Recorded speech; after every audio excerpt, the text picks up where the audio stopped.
il est merveilleux du bon matin de chanter comme les coqs, car les chants du coq a rappelé à Pierre, tu as déjà réuni les seigneurs 3 fois. Et aujourd'hui, le Seigneur a toujours besoin des coqs qui chantent pour rappeler aux autres, ils sont déjà tombés, ils sont succombés, ils ont laissé le Seigneur. Il est quasiment matin chez nous, après la prière matinale que nous venons de faire, parce que nous prions tous les matins et soirs. Alors, nous avons choisi ce moment pour vous faire un petit vidéo qui a un message très important, très excellent, très édifiant, surtout pour toi. Les mystères des 2 pièces du bois. Au livre d'Ézéchiel 37, qui dit la parole à partir du verset 15. La parole du Seigneur me parvient. Fils de l'homme, prends un morceau de bois, écris dessus Juda et aux tribus d'Israël qui lui est associé. Prends un autre morceau de bois, écris dessus Joseph, bois d'Éphraïm, à toute la maison d'Israël qui lui est associée.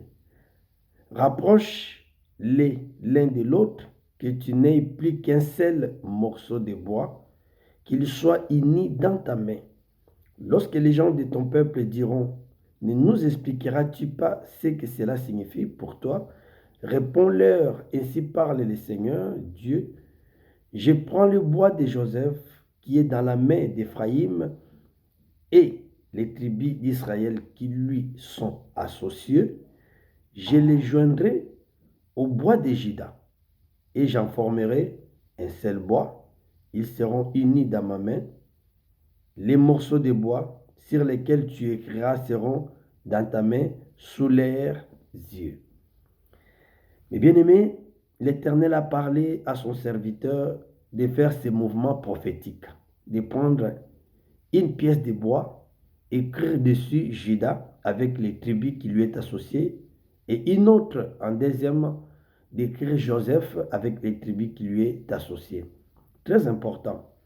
Ici, mes amis, l'Éternel parle de l'unité. Dans l'unité, il y a la force, dans l'unité, il y a tout. L'Éternel aime l'unité.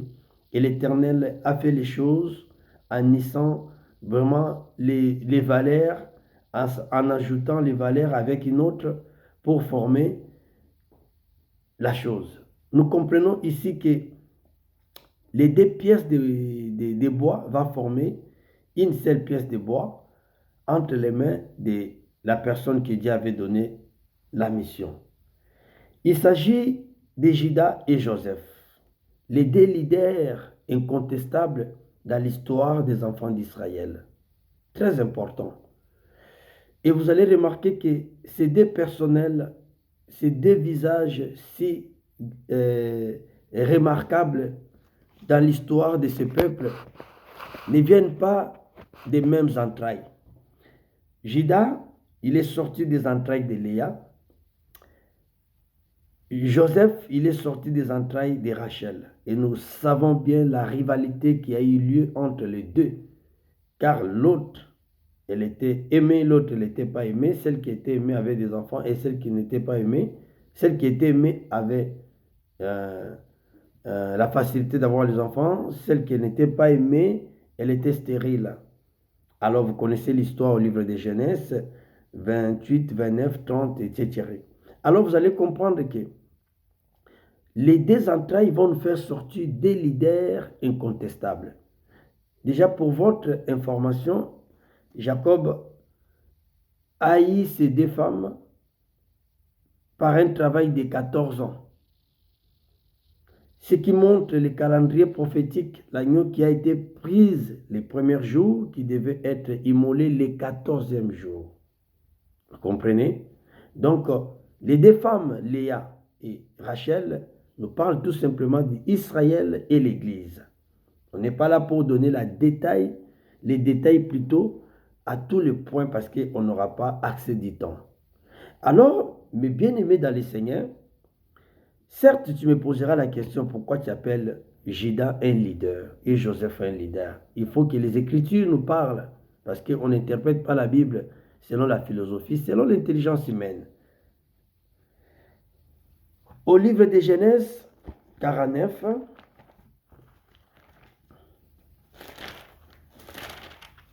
avant la mort de Jacob, comme tout parent, avant de partir, il laisse l'héritage et dans la loi, se faisait d'une manière familiale et tous les hommes, Abraham l'a fait, Isaac l'a fait, Jacob l'a fait, nous voyons celui de Jacob. 49, Jacob prêt à sa mort, parce que dans ce chapitre, c'est là où Jacob était mort. Qu'est-ce qu'il dit au verset 2? Rassemblez-vous, écoutez fils de Jacob, écoutez Israël votre père. Rebin, tu es mon premier-né, au verset 3, ma force, les prémices de ma vigueur, supérieure en dignité et supérieure en puissance, impétueux comme les eaux, tu n'auras pas la prééminence, car tu es monté sur la couche de ton père. Tu as alors profané mon lit en y montant. Siméon et Lévi, son frère, leurs glaives sont des armes de violence. Que je n'entre pas dans leur complot ou conciliabile dans d'autres versions, que je ne minimise pas à leur assemblée, car dans leur colère, ils ont tué des hommes et dans leur caprice, ils ont coupé les jarrets de paix. Maudit soit leur colère, car elle est violente. Vous connaissez l'histoire, lorsque les deux garçons ils sont allés ravager toute une ville pour la dignité de leur sœur Dina. Alors, il arrive sur Juda. Écoutez, Juda, tes frères te célébreront. 1. Ta main sera sur la nuque de tes ennemis. 2. Les fils de ton père se prosterneront devant toi. 3. Juda est un lion, est un jeune lion. Tu remontes du carnage, mon fils. Il se croupit, il se couche comme un lion, comme une lionne qui le fera lever. 4. Il compare à un lion. Au verset 10, les 7 ne sera pas retiré à Juda, ni le bâton de commandement qui est entre ses jambes, jusqu'à ce que viennent les Shiloh, les bâtons de commandement. 5 choses, mes amis. Ici, l'Écriture elle-même, elle parle. Premier fils, Jacob a retiré la prééminence. Vous êtes d'accord? Les deux qui suivent, Lévi, Siméon et Lévi, Jacob a maudit leur colère. Donc nous comprenons que il les a pas bénis. Même si oui, je suis d'accord, parce que dans la prophétie, ici je suis selon la lettre, dans la prophétie, ça parlait de la venue du Seigneur, que Ruben devait perdre la prééminence parce qu'il n'y avait qu'un seul qui était le premier en tout, qui était le Christ selon Colossiens. On le sait, mais je ne suis pas dans cet angle. Je suis en train de prendre une autoroute, je ne sais pas moi, A6 ou A7, pour vous amener à sa destination. C'est-à-dire, je parle du mystère des 2 pièces du bois. Je dois vous amener à la compréhension de mon sujet. Alors, regardez ici bel et bien, nous voyons qu'on dirait la bénédiction commençait sur Juda, selon la lettre. Il a dit, tes frères vont s'agenouiller, les bâtons du commandement. Ces 5 choses qu'a élaboré Jacob nous montrent la force qu'on donne à un leader. C'est la force absolue, les bâtons de commandement. Les gens vont s'agenouiller. Ta main sera sur tes ennemis. Donc, c'est la force absolue, incontestablement. Et nous voyons même dans la vie, cet homme, pendant qu'ils étaient en groupe dans les déserts, dans les champs et tout, c'est sa voix qui dominait, même pour vendre Joseph, c'est la voix de Juda qui dominait. Voyez-vous, même pour récupérer Benjamin quand Joseph en avait besoin en Égypte, c'est la voix de Juda qui avait convaincu Jacob. Donc nous voyons, il y a pas mal de témoins qui nous témoignent. On n'a pas le temps de tout lire, vous connaissez l'histoire. Même lorsque Josué était mort, la Bible dit les enfants d'Israël se rassemblent pour choisir qui montera pour attaquer les ennemis. L'Éternel leur a choisi qui? Juda. Parce qu'en Juda, il y avait la royauté, il y avait la force. Et Rappelez-vous qu'il y a dans l'histoire, les rois qui sortaient de cette tribu, c'était des rois forts. Voyez-vous? Donc c'était un leader. Maintenant, lui, il doit être écrit sur une pièce du bois avec les tribus qui lui est associées. Nous voyons Issachar et tout ce qui sont des entrailles de Léa. Nous avons Joseph, que j'interprète aussi un leader incontestable qu'on devait joindre. On ne parle pas de la Bible selon l'intelligence. Oh bon, moi je vois ici comme ça. Non, la Bible doit parler d'elle-même. Chapitre 5, Chronique.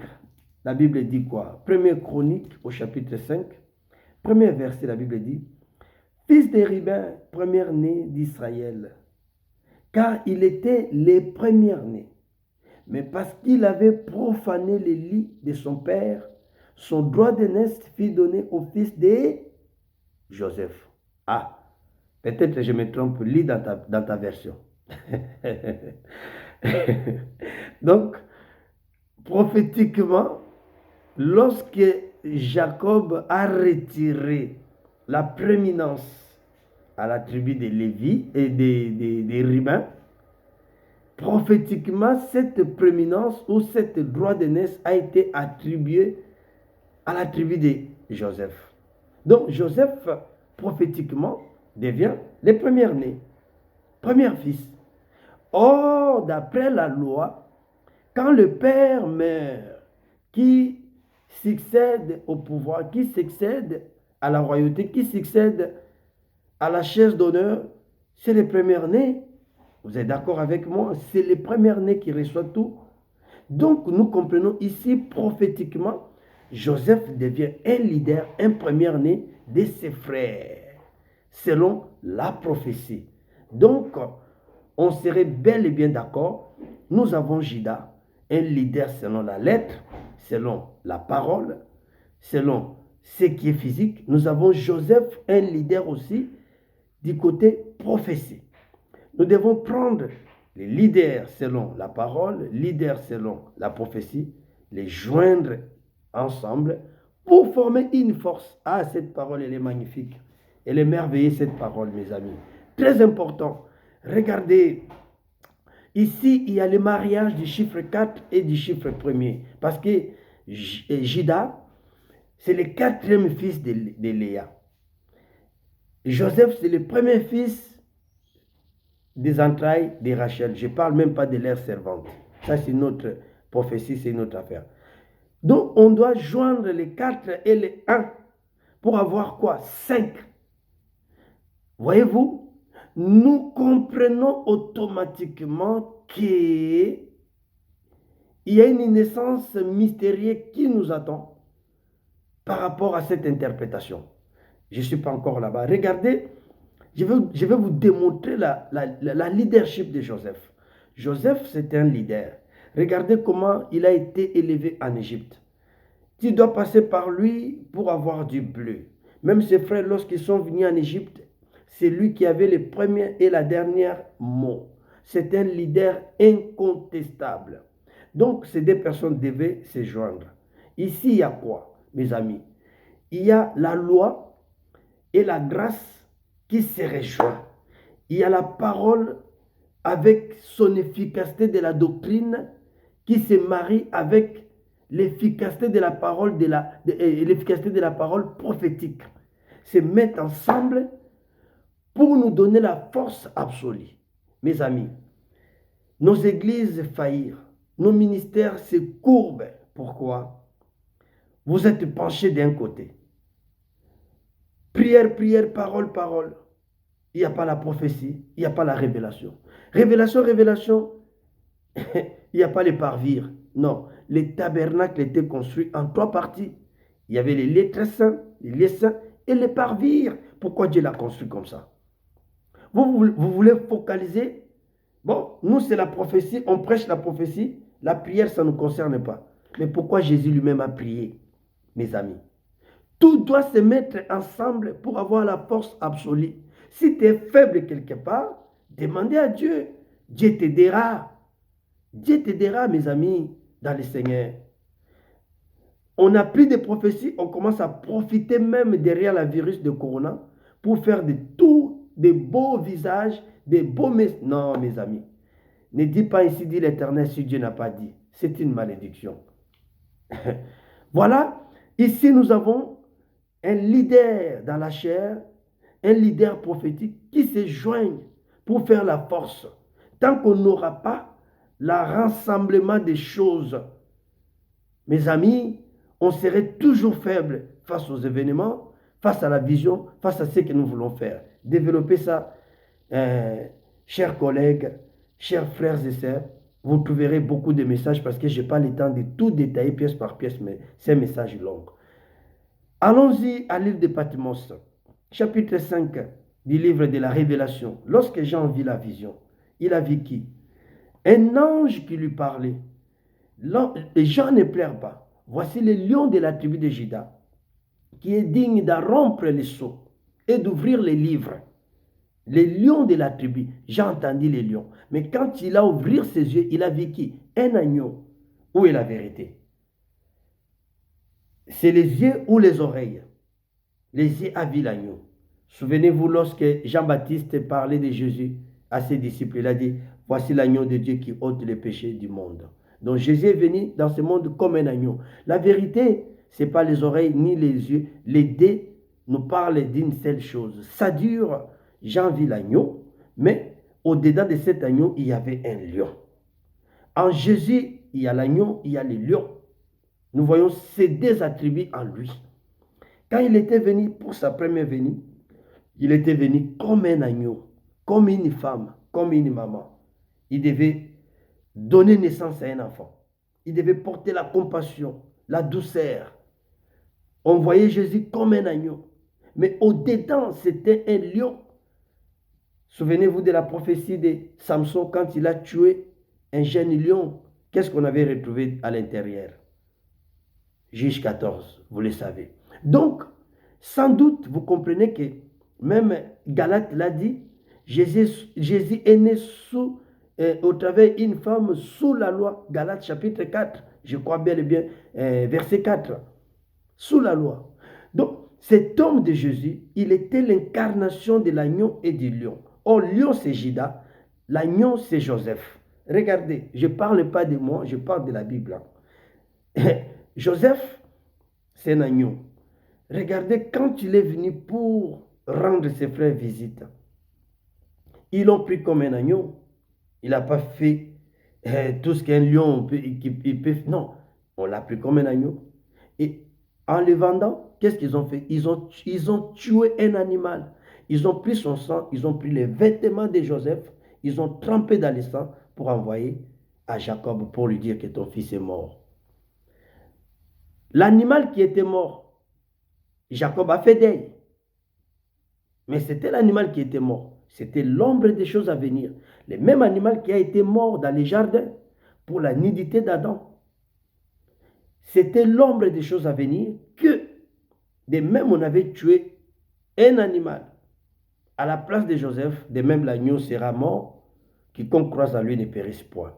Mes amis, et cet Joseph, regardez, il est allé chez les Madianites, il est allé chez Potiphar, en prison, et jusqu'à ce que Dieu l'a élevé. Il est venu chez les siens l'ont rejeté. C'est ce que dit l'Écriture. Christ est venu chez les siens l'ont rejeté, ils ne l'ont pas reçu. Christ n'a pas été reconnu chez les siens, en Israël. Il a été reconnu chez les nations. Joseph, tout ce qu'il avait comme des songes, personne parmi ses frères l'a reconnu. Ça a été reconnu en Égypte. C'est la prophétie du Seigneur. Je prends le temps pour vous détailler encore des vrais détails qui accompagnent cette prophétie que Joseph, c'est incontestablement l'image de Jésus. Voyez-vous? Donc nous comprenons que c'est un leader selon la prophétie et Judas c'est un leader selon la loi. Les deux doivent se joindre à une seule personne pour former une seule bois pour faire la force. Ah, Jésus a dit quoi? Luc 23, verset 31. Vous lisez. S'ils ont fait ces choses au bois vert, alors au bois sec. Donc nous sommes des bois secs. Lui, il était le bois vert. Nous comprenons que Jésus Il ne parlait pas que nous allons souffrir plus que lui, parce que si tu souffres plus que Jésus, on doit t'adorer. Alléluia. C'est tout simplement, Jésus voulait nous montrer, oui, la persécution viendra, on le sentira, mais étant des bois secs, nous devons se joindre au bois vert, mes amis. Bois sec, ça peut donner quoi? Rien du tout. Hein? Mais bois vert, il y a la vitamine. Donc, nous comprenons, nous devons se joindre à Jésus pour faire une force. Un chrétien sans Jésus, même un petit virus peut te faire du mal. Un chrétien sans Jésus, il ne dit rien. Regardez cet animal, cheval.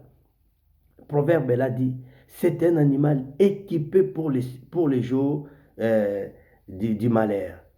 C'est un animal royal. C'est un animal plein de qualités. Mais pour voir la force, les extravagants de cet animal bien-aimé, il faut que quelqu'un lui monte dessus et lui commande.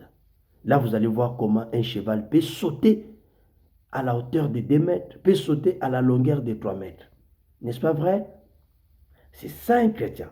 Sans Christ à nous, on est faible. On n'est rien du tout. Même un petit sorcier peut te faire, même un petit bobo. Donc nous comprenons ici, c'est l'accomplissement de la prophétie absolue à une personne qui est la personne du Seigneur Jésus-Christ. Voyez-vous, l'incarnation de la loi, l'incarnation de la grâce. Ceux qui pensent que la loi a été abolie, Christ a dit, je ne suis pas venu pour abolir la loi. Il avait la loi en lui. Mais cette loi est gardée pour sa deuxième venue, mes amis, dans le Seigneur. Faites attention, mes amis, dans le Seigneur. Donc, nous comprenons tout simplement, la loi est venue avec Moïse. La grâce est venue avec Jésus qui dit la parole. N'est-ce pas ça? Les 2 personnes, ils sont tout simplement, ils représentent seulement une seule personne. La loi est venue avec Moïse, la grâce est venue avec Jésus. Ils représentent une seule personne qui incarne les 2 choses dans les temps à venir. Toute écriture a été inspirée pour instruire et corriger. Voyez-vous? Donc nous comprenons que la grâce doit se mélanger avec la loi pour faire la force. C'est ça qui se manifestera au jour d'enlèvement, au jour du second venue du Seigneur, quand l'Église sera enlevée, comment les dévastateurs payeront, comment les bêtes sauvages finiront, comment ce monde sera puni, comment les injustices du monde seront punies, la loi exercera son autorité. C'est pour cela, dans la vie de Judas, personne ne pouvait combattre contre Judas et le vaincre. Il était toujours devant, il était toujours devant. Alors, moi j'appelle mes amis, j'appelle l'Église à comprendre ces messages. Sans Christ dans nos vies, nous ne sommes rien. Sans la parole de Dieu, nous ne sommes rien. Mes amis, ne soient pas forts d'un seul côté. Moi, je ne prie pas, mais je crains. Moi, je crains Dieu, je ne prie pas beaucoup. Moi, je prie beaucoup, je ne crains pas. Non. Dieu a réuni pas mal de valeurs pour former la force. Avant de créer l'homme, il a créé pas mal de choses pour former l'homme. N'est-ce pas ça? À l'homme, il y a la lumière. À l'homme, il y a les eaux. À l'homme, c'est un arbre. À l'homme, il y a tout. Donc, nous comprenons, si nous négligeons quelque part une portion de l'écriture, nous serons déséquilibrés. L'Église primitive se tenait debout avec 4 choses: l'enseignement, la prière, fraction du pain et l'amour fraternel. Si il négligeait l'amour fraternel pour dire, nous, c'est l'enseignement. Une table est bien debout avec 4 pieds, l'agneau a 4 pattes.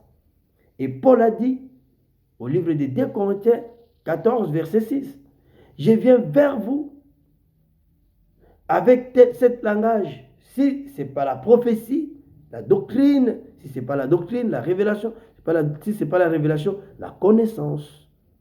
Très important, mes amis, dans le Seigneur. Alors, en un mot pour votre édification, vous allez comprendre que Léa nous a donné un leader qui est Judas. Rachel nous a donné un leader qui est Joseph. Les 2 femmes, ils étaient les femmes de Jacob. Pour en avoir, Jacob a travaillé 14 ans, qui était le symbole de l'agneau qui a été pris le premier jour, immolé le 14e jour. Pour montrer la prophétie aussi du songe de notre, pas frère, mais je ne sais pas comment l'appeler, Pharaon, la prophétie de Pharaon qui avait vu cette vache maigre qui grimpait sur les 7 vaches gras, qui est à son accomplissement aujourd'hui. Nous voyons des nations maigres qui grimpent sur des nations gras. Une nation comme la Belgique qui grimpe sur le Congo, une grande nation qui a tout, qui a l'absolu de la richesse. Hein? Un pays comme la France qui grimpe sur le Congo, sur l'Algérie, c'est des pays qui ont tout. L'Europe qui grimpe sur l'Afrique. Oh mes amis, c'est ça la prophétie des pharaons. Donc, en un mot, l'agneau qui a été pris le 14e jour pour être immolé, c'est l'œuvre qu'a fait Jacob chez Laban. Vu dans la loi, on ne peut pas marier la cadette tant qu'elle est née, elle n'est pas mariée. La nuit, Jacob a vu qui? On l'a donné Léa. Et il devait continuer le travail pour avoir qui? Rachel, la femme qu'il aimait beaucoup. Donc, c'est Israël et l'Église qu'on nous parle ici. Alors, mes amis, ces deux femmes, ils vont nous donner des naissances majeures. La loi, sans doute, nous fait du bien parce que dans un pays sans la loi, je ne sais pas. Même si la loi de ce monde, elle est erronée parce qu'ils ont falsifié la balance pour leur bien, mais au moins quelque part, ça nous aide. Ça nous aide à se conduire, à se corriger. C'est la loi qui nous fait, ah, ça ne fait pas, ah, ça t'as pas droit. Voyez-vous, ça nous cadre. Et la grâce, hein. Sans la grâce, le soleil ne se tiendra pas debout. Qui prie pour le soleil qui se tienne debout? Qui prie pour le vent que nous respirons? Qui prie, qui paye la facture? Si on pouvait te taxer le souffle de vie, tu n'allais pas avoir du moyen. Donc nous comprenons, nous vivons à l'aide de ces grandes choses, mes amis dans le Seigneur. Vraiment, que mon Dieu vous bénisse. Je ne vais pas aller plus loin car il y a des prophéties et des prophéties dans cet exposé. Mais c'était court pour votre édification pour ce bon matin. Que Dieu vous bénisse. Suivez-moi dans les jours à venir. Vous aurez encore des choses qui vont vous édifier. Que le Seigneur vous bénisse. Shalom.